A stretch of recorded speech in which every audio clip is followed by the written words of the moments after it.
Welcome back, Flipboard fam. This is your favorite coach, Coach Jeffrey. I have another amazing guest here today, somebody who I really, really like. No Diddy, Dr. John Sherrill. Welcome to the show. Coach, it's a pleasure to be here. Thank you for having me. Hey, man, no problem. So tell our listening audience a little bit about yourself. Yeah, so I'm entering my 19th year in education. I've been a campus principal for 14 years, I think. It starts to blend together, I'll be honest with you. I was a superintendent by Amarillo. I specialize in smaller schools, but I have been in some systems like San Antonio and places like that. Yeah. At the end of the day, really enjoy working in education, work with kids, and just trying to find that spark that's going to change our life. Yes. Hey, Doc, I met you in a very prestigious situation, something that I never thought that I would even be a part of. Would you like to tell everybody how we met? Yeah, absolutely. So Coach and I were just blessed to be a part of this cohort that through, what was the organization? It was Raising School Leaders. We were able to go to Harvard for a week-long professional development, and we learned from the people that wrote the books on education. It was such a great PD. I'm going to tell you, I've got my journal right here from the Harvard experience. And man, I'm going to tell you, that changed my life. Yes. Changed my life as well. I think besides the people who we are still in touch with today, there's a group chat that a lot of us from Texas went, the Raise Your Hand Texas and the Charles Buck Foundation funded, I want to say about maybe 35 principals from Texas to go to Massachusetts to attend the Principal Center. Life changing for me. I never fathomed that I would set foot on the campus, but I think what's even better than that was to connect with high achieving educators that were leading in all forms of their district. And it was rural school districts. And that group is an amazing group. Like, you guys do some of the most interesting things in education as principals and school leaders. And so that's why I invited you on, just to toot that horn. Yeah. Well, thank you so much. The only edit I would recommend is it's not you guys, it's us, because you're part of that. Hey, man, I don't really contribute much, man. I just be in there soaking it all up and learning. Speaking of learning, you have a proposal at South by Southwest. Just scrolling on, I think it was LinkedIn, and I said, what? My man is going to go and present at the South by Southwest. So, Doc, let's start off with what made you come to the decision to even share what you're going to share at South by Southwest? Just asking that. Yeah, so, I have 5 kids, and what I tell my kids is do things that scare the hell out of you, and I'll be honest with you, the idea of getting on the stage at South by Southwest in Austin, it's a little intimidating, but just being in education and the system work that I've seen, it's a story that deserves to be told. Mm-hmm. And so I really hope that I do it justice. Yes. Doc, was also surprising, which I saw. Now, you saying getting on the stage at South by Southwest EDU in Austin, and you're doing it by yourself. And I was like, what, my man? Zoe stage by itself. Okay. Yeah. I have been blessed to be on a lot of different things. I was at Texas Association of School Administrators. I was a panelist there. I've presented at TASP a few times. Things that are outside the box, kind of even going to Harvard, those things that just scare the heck out of you and jump out there. Take advantage of those, because, we're blessed to be a part of that platform. So if I can use that and I can inspire other people to reach their students and be a blessing to their communities, I'm going to do that. Doc, you have always inspired me from the first day I met you. You was my next door neighbor at Harvard, and you inspired me to just soak it all in and get all that work done. But let's talk about your presentation. We don't have to get into the meat and bones of it, because I actually think what you have to present is something that the state of Texas has been facing and needs to face really in education. So we could talk as people who love the field of education. Let's talk about that. Yeah, absolutely.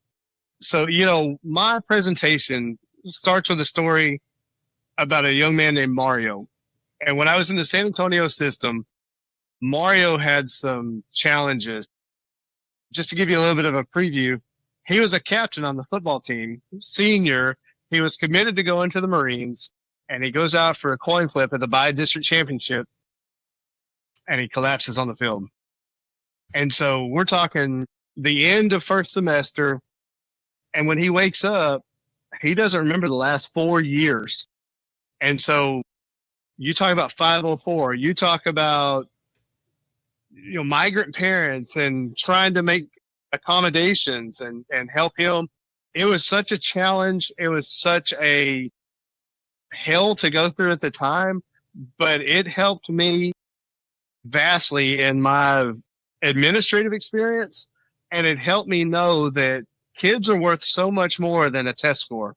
We have to quantify them in that with TEA and those kind of things. But what we're trying to do is we're trying to affect kids and we're trying to change their lives. And Mario's story deserves to be told. Excellent. And then Excellent. Go ahead. And then conversely, I talk about James. And James is a kid that I grew up with. He's actually my cousin. And James is serving time for murder right now. And, he's doing great things, actually. He has turned his life around. He's leading men's groups in prison.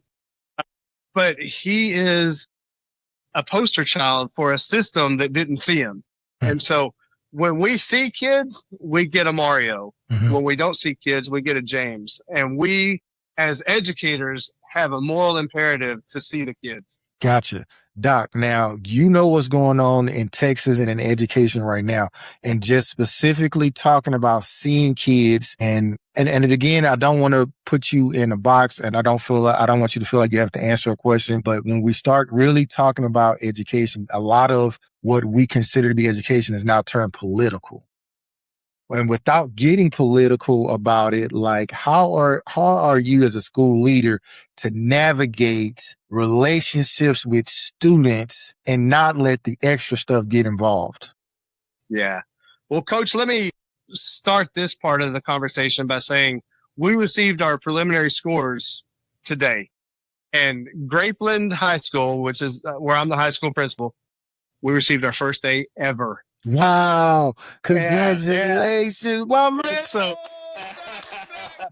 I got to put some clapping on that. I'm going to work on it. Yeah. I love it. But, congratulations. It's the same thing that I'm talking about, though. When the kids are in class, if you see the kids, if you build the relationship with them, if you take the time to know what instructional strategies are going to be effective with each kid, then we're going to rise the ships. Yeah. So, whether at the end of the day, whether you're an A or a B, it's about the growth of the kids. And it's about building those relationships with those kids and seeing them. Yes. It's been my experience that the divisive track within education is separating people's political beliefs from the way they approach the classroom. And so they are like, there are certain things that are taking out, like, and you don't have to answer this part, but like DEI is a bad word in education right now. Religion in classroom, although at no particular point is a separation of church and state. Now in the state of Texas, 10 commandments are mandatory up in the classroom. And so with these different caveats, with these different people who have to feel like they can't be their authentic self in the classroom, what advice would you give to somebody who wants to reach a kid so that the student achievement is at the forefront and not a political agenda? Yeah, that's such a great question. So when I came back from Harvard, one of the things I saw is so many people are trying to do so many things to help kids. And the system has its challenges for sure. And so what I did is I went back to school, even though I had a doctorate, I went back and got a MPA in educational policy, because school should not be a political divisive structure. but it is a reflection of the communities that we live in. Not the community, the political landscape that we live in. And, regardless of where you are on the political system, the influence can't be denied. And so I was one of the standout students at Texas Tech in ed policy, and I got a chance to speak at a conference about this thing. And so what I would tell an administrator is get to know your kids, see them as the data points, of course, but get to know those families, get to know the kids, and build the relationship. Find a way. At my school, we have to do 5 positive phone calls in the first week. And the reason is twofold. Number one, we want to build relationships with the community that supports us kids. Some kids have 2 parents, some parents have 1 parent, some parents don't have, some kids don't have any.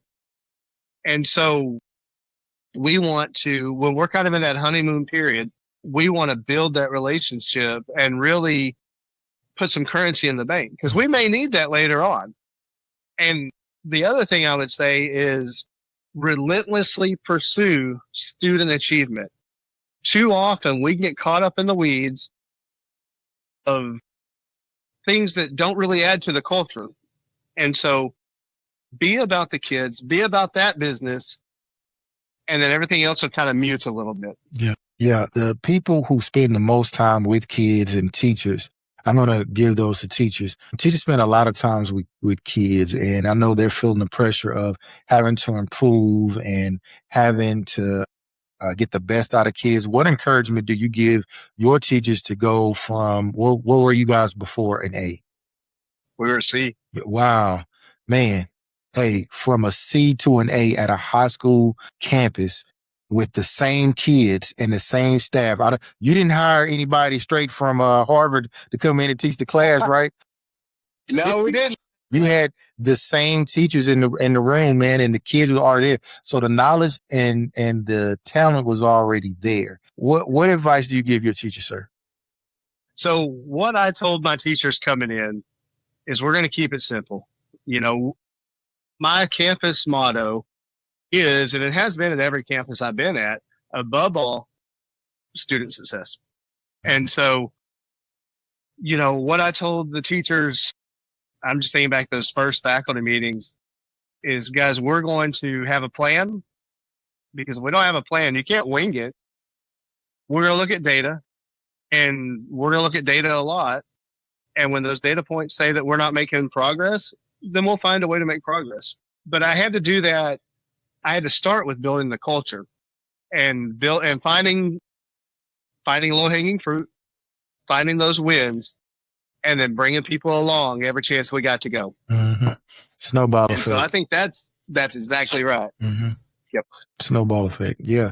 Doc, man, again, I love talking to you guys, especially you, because you inspire me on the work that gets done. I think one of the things that I took away from our time at Harvard was that leaders get results. And I see that in the group and the passion that you guys have for making sure that all students are growing and all students are doing the very best they can. Now, it may not be that, you're going to take somebody and make them a Rhodes Scholar, but I can believe that what you're saying is true.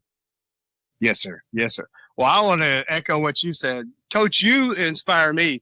And having platforms like this where somebody like me, I don't have any business to share this stuff, but you putting that out there, and if I can help anybody with this, thank you for building that road, man. I really appreciate it. Oh, dude, no problem. So in your presentation, you're going to highlight some kids, and why South by Southwest? Why not something else? Yeah, that's a good question. I looked at TED Talks. I looked at a few others. South by Southwest is more of a narrative platform. It's where instead of inundating with numbers and data, I really get to tell a qualitative story.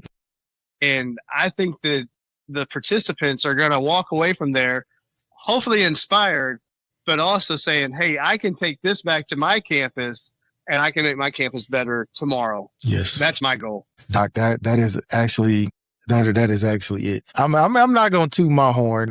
I was a principal last year and I was only able to move the campus. I'm not going to say I'm going to say that out of 100%, 5% of it is mine. But we went from 10 years of academic failure of D's and F's to a C.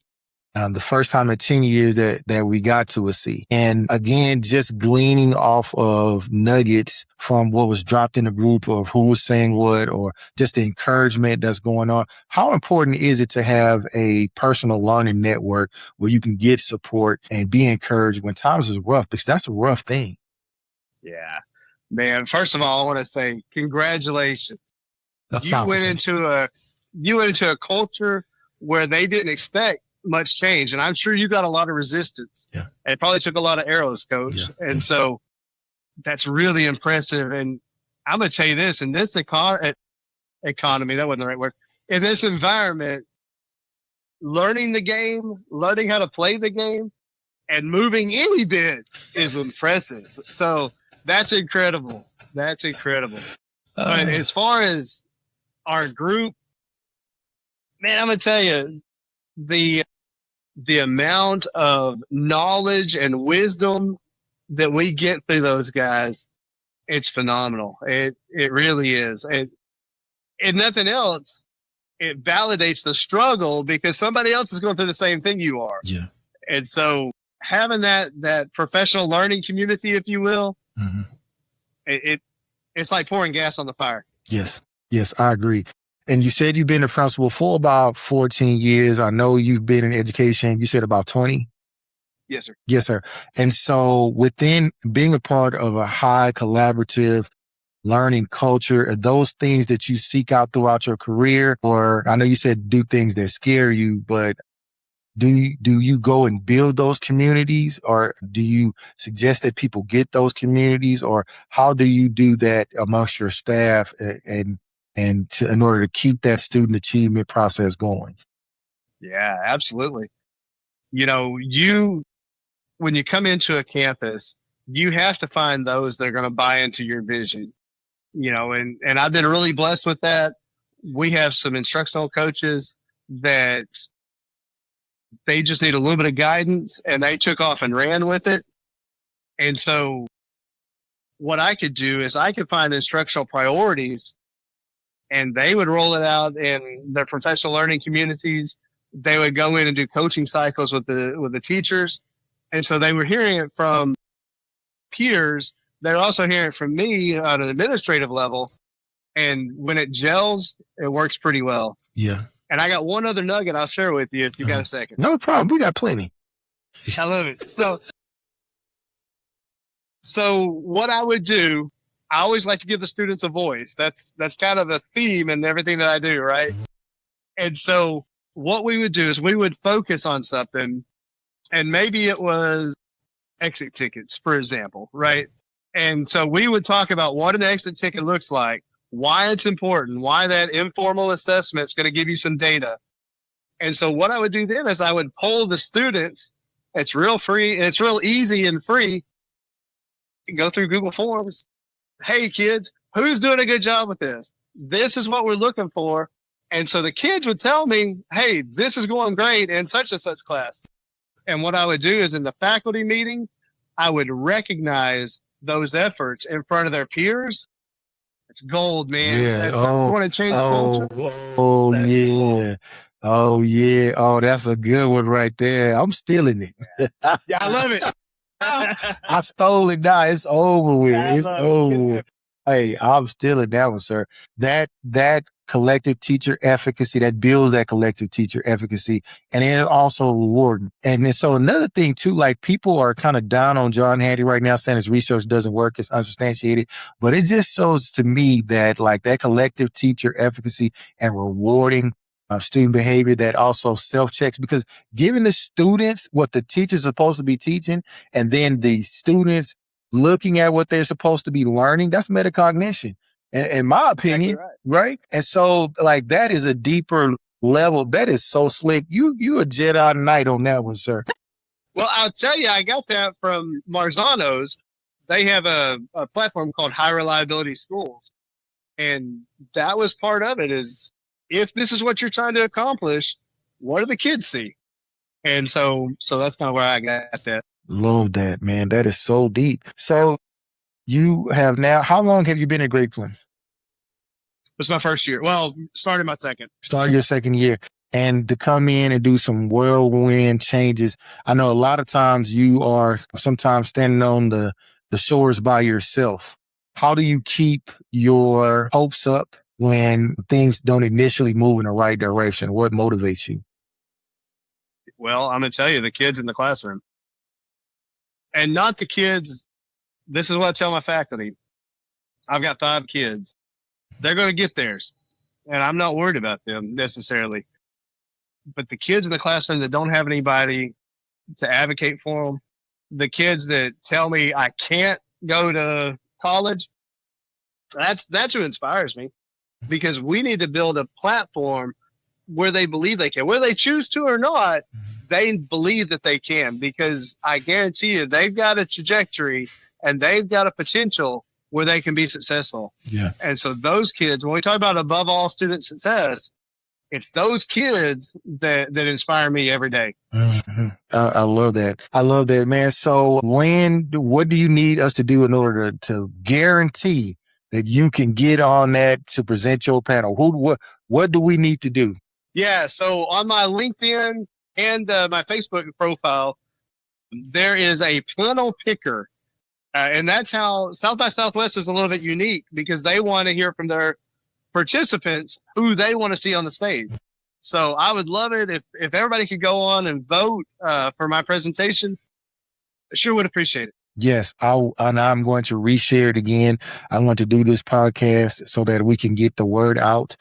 Also, again, because I have great respect, I would really also eventually like to get all of our group on here as a group and just talk about like where they're headed, where they're going, different things like that. I think it'd be good having you guys on panels and getting your thing, because education is changing tremendously in our state. And I believe that you guys are the next leadership. So I'm really trying to stay hooked in with you so you don't leave me. I love it. I love it. Hey, don't forget to coach. Yeah. Coach, I'd say this to anybody listening. You know, if you get the chance, you don't have to go to Harvard. We were blessed to do that. Right. But find your people. Yeah. Because it's been 3 years? Yes. But I feel like I could call you guys at the drop of a hat. And it's like talking to family. Yeah. And so I really appreciate that. And I appreciate the bridge between all folks. Yes. I appreciate the bridge and the bond. And I just like Jeff, and I saw some people at Austin. I really wish I can get to the point to where I can be there when you guys are there, but it's coming. I'm just going to take my time. It's going to be great. Well, we're kind of like herding cats. Yeah. Yeah. Cause everybody's leading some major organization. Yeah. So that's great. All right, man. So is it anything you want to share with our listening audience? Maybe a book that you got coming out, or maybe get ready to start your own podcast, or maybe, I don't know. What's up? So I have a Spotify channel, Every Learner Rises. Okay.